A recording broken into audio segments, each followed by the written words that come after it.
Hey guys, I'm Sabrina, and I'm back here with another episode of Unboxing Ripley's Believe It or Not. If you haven't already, subscribe to our channel because we're back every single Friday with a new unboxing, and you're not going to want to miss out.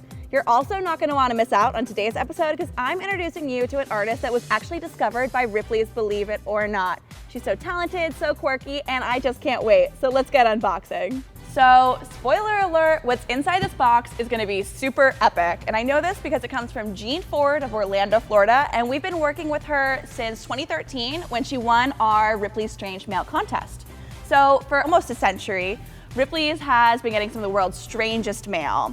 And what we did was we had people enter if there was a catch. Of course there was a catch. They could do no packaging, no envelopes, and everything, every stamp had to be applied directly onto the object. The stranger, the better. So Jean Ford and her roommate, Michelle, submitted, and they sent in a Happy Meal, a legitimate Happy Meal. It did not perish. We have it on display, and it's the burger, the fries, the apple pie, and it's not rotting in our auditorium. Don't know how that happens, but I can't wait to see what's inside this box because she never fails. Let's check it out. So Jean Ford was originally a commercial artist, and she later became a dog groomer, so she can combine her, really artistic talents with her love of animals. Just two things in here. Get these out for you first. Okay, so this is awesome. I told you it was gonna be epic, and it's actually super meta. I told you that she combined her graphic art skills with grooming. What do you think these are made of? It's dog hair. Oh my God. Okay, so you can actually see all the different strands. This is actually a dog that she groomed. It's her own dog. I know she has a Cocker Spaniel. Oh my God, let's see what's the other one. It's another one, and it's so cute. How cute is this? These paintings are actually of Jean's Cocker Spaniel named Bobby, and Bobby started it all. So when Bobby was getting older, he was getting really cranky when he had to get groomed. He didn't want to get brushed, so Jean just decided to cut his super long hair off. It was kind of like a little skirt on him.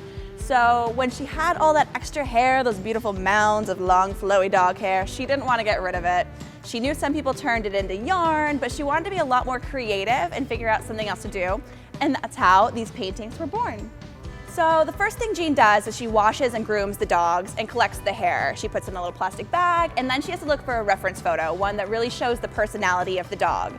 She finds the best photo, and then she sketches it onto the canvas. She then paints the background, and then comes the hair. So she goes into that bag of hair and pulls out sections that are probably about as big as her pinky and glues it onto the canvas, and then trims it as needed, kind of like she's grooming the dog on the canvas. It could take anywhere from one to several groomings to create one painting, and the several comes into play mostly when she's doing her sculptures, which are totally awesome, and we have one on display at Ripley's. Each painting takes about 40 hours to complete. Believe it or not, Spaniels originated in Spain and were one of the two breeds that came over on the Mayflower. The other was a Mastiff, so there's kind of a size difference there. And through my research, I found stories of Cocker Spaniels that have hearing aids, Cocker Spaniels that drink coffee with their owners in the morning, Cocker Spaniels that have found long-lost diamond bracelets and returned them to their owner. But in the vein of Jean's work, I definitely have a story for you. 4-year-old Daniel Blair of Middlesex, England decided that his 1-week-old Cocker Spaniel puppy was in dire need of a bath. So instead of doing something logical, like going to the bathtub or the sink, he put it in the toilet and flushed it away. Luckily, the family called some plumbers, and they found it 20 yards from the house in a waste pipe, and they nudged it towards a manhole cover where it was rescued. Daniel, maybe you should call a groomer like Jean Ford next time. Think about it. Jean Ford, your art leaves me in sheer disbelief, and so does elongated skulls from last week's unboxing episode. A lot of you guys took the comments to another planetary level, and I like it a lot. Over on Facebook, we heard from Ashley Wagoner, who theorized that the practice of head binding was actually an attempt to model themselves after their extraterrestrial ancestors, but just thinking about that process gave Paula Dean a headache. And Paula actually also mentioned the heads that I'm sitting in front of right now. If you guys want to know more about the Ripley's art department or our wax figures, make sure you're following us on Snapchat because we take you behind the scenes sometimes, and it's super cool. And finally, my favorite comment from Jerry William, some classic Misfits lyrics.